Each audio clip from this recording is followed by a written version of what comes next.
So, I came across an interesting news story, AI versus AI, the new labor showdown. Apparently, we've got AI union reps squaring off against AI bosses now. AI systems are the tools and terrain of the old workers versus management beef. So get this. There's this AI agent called ARIA, short for Automated Representative for Industrial Advocacy, that's aiding the charge for the workers.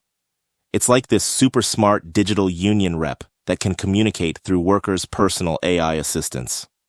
On the flip side, management's got their own algo boss called Odin, or Operational Director and Industrial Negotiator. Sounds like some tech bros were into Norse mythology when they cooked that one up. The reporter went on about this big showdown at CogCorp's chip assembly factory in Nova City. Odin's over there micromanaging and implementing some fancy efficiency algorithm that's got the workers all riled up.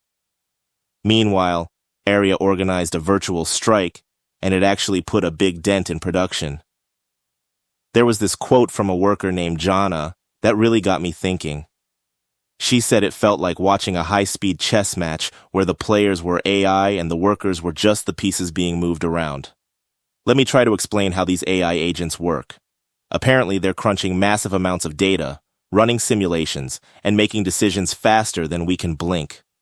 ARIA's a decentralized system that uses blockchain to keep things transparent. It's supposed to make sure they're not pulling any sneaky moves, but many workers are skeptical about the purported transparency. And some media commentators have exploited that fact by ascribing foreign influence and nefarious motives to ARIA and its developers. And Odin?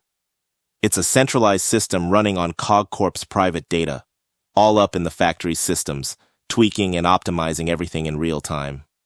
All while speeding up labor intensity and shortchanging workers, according to some workers, union reps, and ARIA itself. But here's the thing that's really messing with my head. Sure, these AIs are probably way more efficient at negotiating and organizing than we are. But can they really understand what it feels like to work and still worry about paying the bills? I can't help but wonder where this is all heading. I mean, we're talking about people's livelihoods here, not just some game of digital chess.